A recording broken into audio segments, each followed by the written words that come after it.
Hey everybody, this is Philippe. This is Edu Falaschi here. And you're watching English to Go Talk.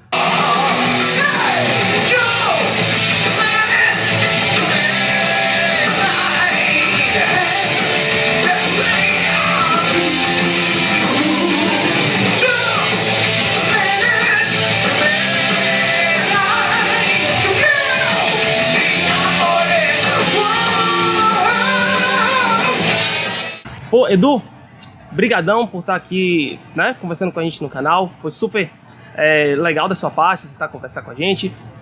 E eu queria saber de você, né, pô, a primeira vez que você veio aqui em Jequié e tal, você já veio aqui na Bahia outras vezes, tá? Acho que teve em Poções, né, que foi o mais interiorzão que você teve, foi isso, acho que foi, E como é que foi a experiência de fazer esse som aqui ontem, velho? Ah, bom, foi legal, né, porque a gente geralmente visita mais as capitais, né, e fica mais complicado pra gente ir pro interior, né, então sempre quando a gente tem essa oportunidade, eu fico feliz porque eu encontro fãs que dificilmente vão poder ir num show, por exemplo, em São Paulo e tal. No caso aqui seria o mais perto o Salvador, né? Acredito eu, numa grande capital. Então, eu fico bem feliz de poder ter essa oportunidade e encontrar a galera pessoalmente. E o evento também foi um evento mais intimista e tal, né? Então fica bem legal porque a gente consegue ter esse contato bem próximo com a galera e trocar essa ideia de uma forma bem descontraída, tá? Foi muito legal. Foi massa, tipo, e os fãs, né, sentem privilegiados por ter esse momento, né, que normalmente não teriam em um show, né? Poder conversar com você e tal, bem diferente, né? Então, como eu falei, a gente também tem esse diferencial, né? Porque num show grande, numa grande capital, a gente basicamente chega, toca e tem que ir embora já para outra cidade e tal.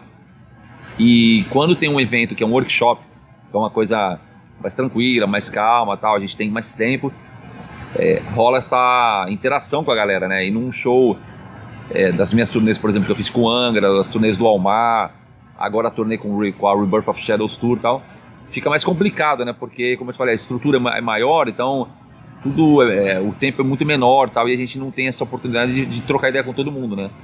Então, esse evento que você fez ontem aqui foi um evento muito bacana que me propiciou ter esse contato com o público de Jequié bem pertinho, né? Ah, com certeza. Você aproveitar que você falou, né, da Rebirth of Shadows Tour, como é que foi conceber essa turnê, né, colocar em prática com dois membros originais, ao menos da formação do Rebirth? Pô, pra gente que é fã, é algo sensacional, velho, é incrível. Como é que foi que surgiu essa ideia, assim? Basicamente pela demanda, né? Eu tenho feito vários tipos de trabalhos, né? E basicamente assim, onde eu vou me pedem para cantar Angra, né? E aí teve um evento que eu fiz no Peru que o contratante ele falou, olha, eu quero te contratar para cantar Angra, não quero que você... Aí eu falei, olha, venha fazer outro tipo de show. Eu falei, olha, eu não tenho esse produto, né? E como é que a gente vai fazer e tal? Aí ele deu a ideia, falou, não, vamos fazer aqui, eu vou pegar uma banda local e uma banda peruana, muito boa, aliás. E aí você vem, se você aprovar a banda, você vem, canta com eles, mas eu quero que você faça um show tocando os clássicos da sua época do Angra. Pode ser e tal, porque eu sou muito fã e tal. Aí eu, tá bom, fechei. Aí quando eu fui, cara, me surpreendi com o sucesso do evento, que tinha mais de 1000 pessoas. Os fãs todos cantando, chorando, né, lembrando das épocas lá do Temple of Shadows, do Rebirth e tal. E aí, aquilo, pô, me chamou a atenção, né? E quando eu voltei pro Brasil, eu já voltei pro Brasil meio que com essa ideia, né? Falei, pô, o negócio deu super certo, quem sabe, vamos ver no Brasil isso aí. E aí eu falei com o Aquiles, falei com o Fábio Laguna também, nós três que fomos membros aí das turnês, né, daquelas épocas. E montei o time, né, com o resto da galera, que são dois do Almar também, que é o Diogo e o Rafa. E aí o outro guitarrista aqui é o Roberto Barros, que é um cara que tá espontando aí no momento agora, né, principalmente nas redes sociais. Então eu montei um super time pra ver o que rolava. Fizemos 7 shows aqui no Brasil, em julho, né, os primeiros de todos, e os 7 shows foram, basicamente sold out, 3 oficialmente sold out e o resto tudo lotado, né, e aí eu tive a certeza que eu tô no caminho certo e montamos essa turnê, que é agora que volta, né, que volta em dezembro e janeiro, pra gente fazer uma continuação com 23 datas aí em 40 dias. Tá legal. Agora que vocês estão, né, começando essa turnê de novo, retomando a turnê em dezembro, mas também você está retomando com o Almar, né? Vocês tiveram um período sabático. né? E estão retornando semana que vem já, né?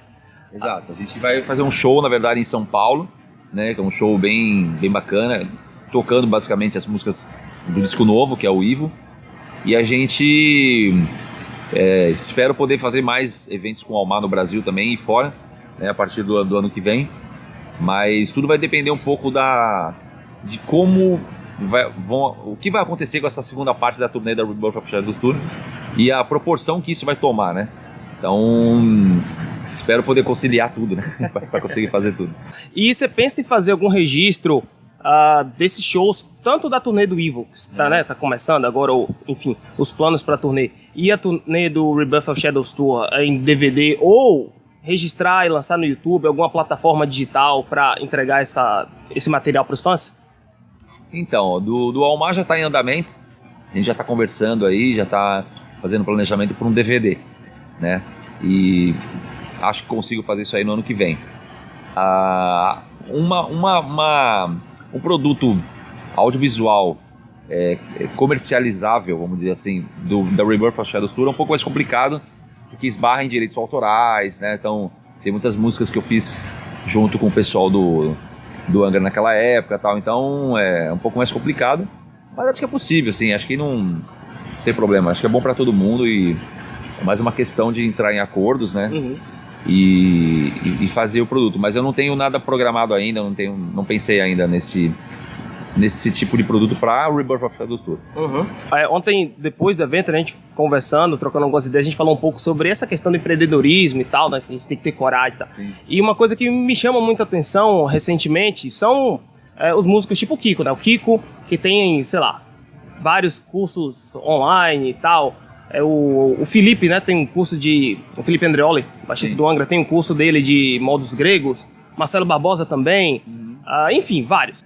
Você tem algum plano de lançar algum curso de canto, algum curso de produção, alguma coisa do tipo, onde você possa dar escala e alcançar os fãs, né, que, sei lá, às vezes não podem sair, por exemplo, daqui da Bahia para estudar com você, alguma coisa, sei lá, seja canto ou produção em São Paulo e tal, e atingir esse público aqui? Então, não, na verdade eu não pensei nesse produto ainda, né? Uhum. Eu trabalho com produção musical, mas ao vivo mesmo, né? Com uma determinada banda que me contrata e eu faço todo o desenvolvimento artístico, vamos dizer assim, do trabalho da banda, né?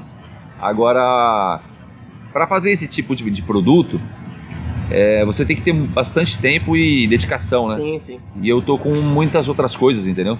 Então, para mim fica um pouco mais complicado a questão de administração de tempo e otimização do tempo para conseguir um bom conteúdo, um bom material. Porque também fazer qualquer coisa só para falar que fiz e para ganhar dinheiro só, não é muito meu perfil. Se for falar, a hora que eu fizer alguma coisa do tipo, vai ser alguma coisa realmente bem feita, bacana e que tenha um conteúdo que seja útil, né, para as pessoas. Né? Tem um FICO, um festival que chama FICO, do Colégio Objetivo. Não sei se vocês conhecem, é um festival grande.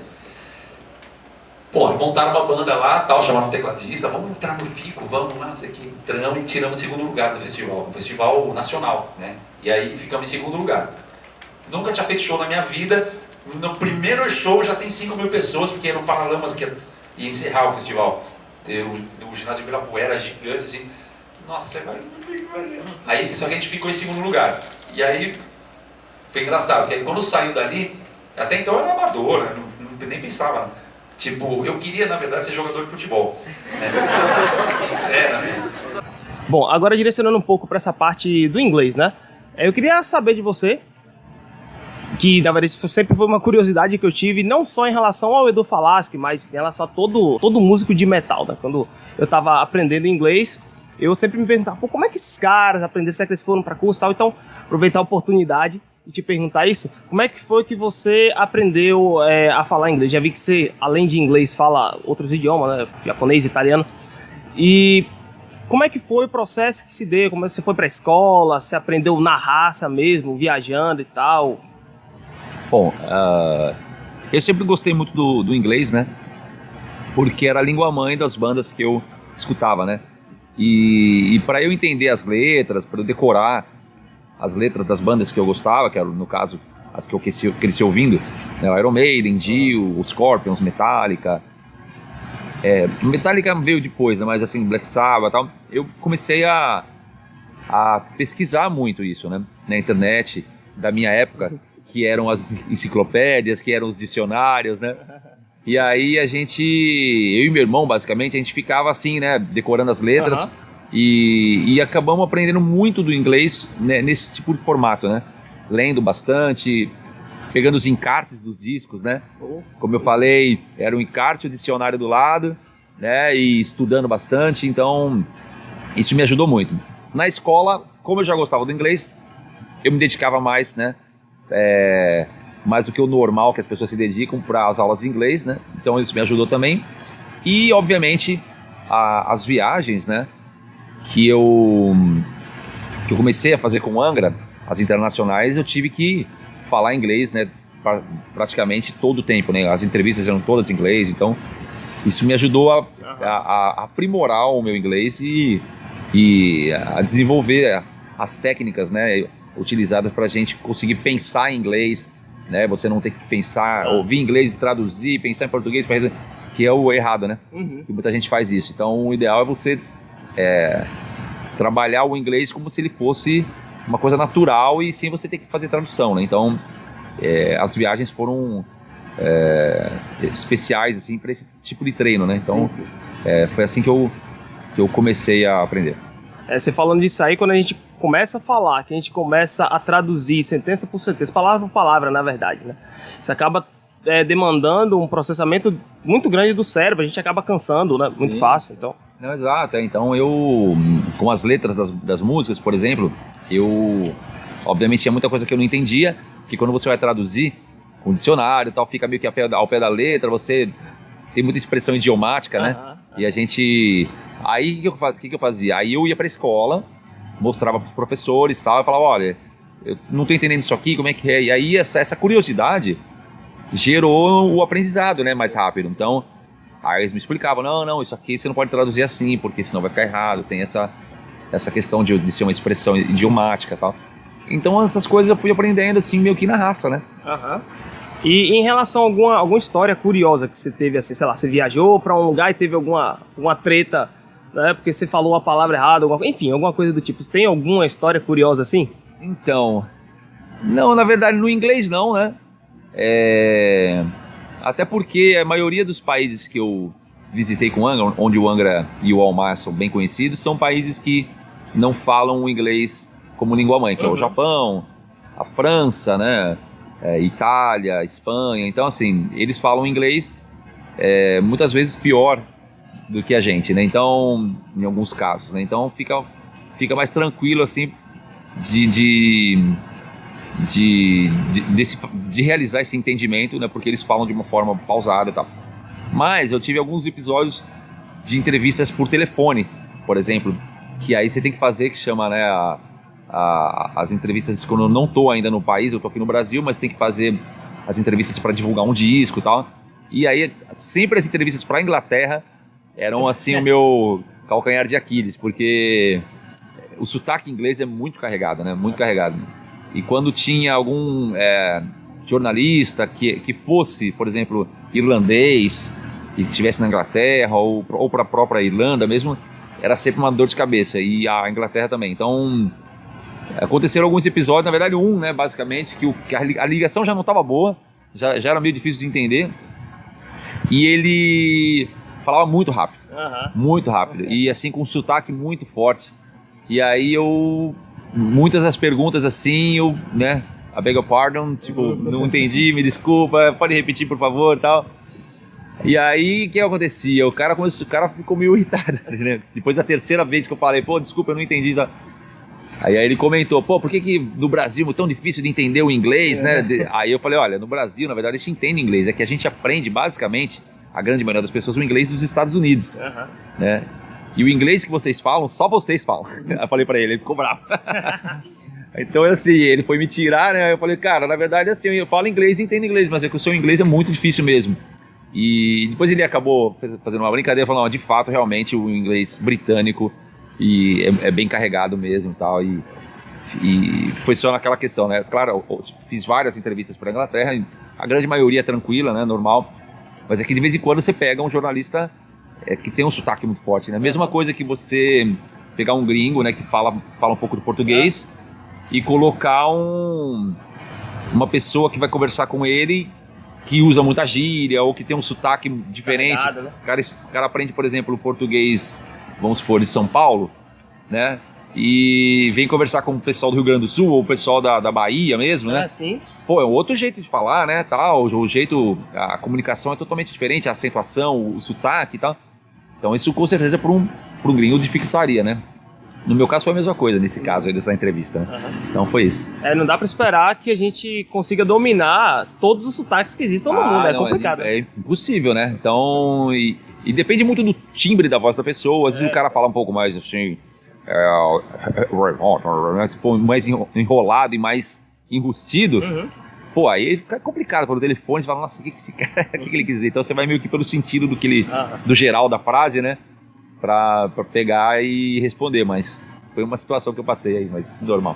A minha influência é bastante britânica, né? Inclusive é bem perceptível na minha fala, e os alunos que vêm de outros professores com o costume do inglês americano, ou sei lá, aprenderam através de séries e tal, sempre sofrem para entender por causa dessa questão muda muito, né? O inglês, né? O water, né? Aí você vai nos Estados Unidos é water, né? Então, tipo, você completamente... o som é bem diferente. Então, isso numa frase, né? When I drink a little water. Water. Então, você vai num contexto da frase, de repente você ouve uma palavra que você entendeu estranho, você já perde tudo, né? O fio da meada para responder. Então, tem que ficar muito assim de antena ligada para não se perder. Bom, então é isso, Edu, brigadão. Valeu mesmo por esse papo. Valeu pela entrevista. Espero que você tenha grande sucesso com a escola e que cresça cada vez mais. Obrigadão. É interessante porque foi de todas as entrevistas que eu vi você dando, acho que essa foi a primeira que eu vi abordar essa questão de como, né, o inglês. Foi a primeira. Então, muito enfim, legal. Brigadão. É sensacional ter essa oportunidade de ser pioneiro nesse tema com você. Brigadão mesmo, valeu e até a próxima. Obrigado a todos vocês. Valeu, Jequié. Grande abraço.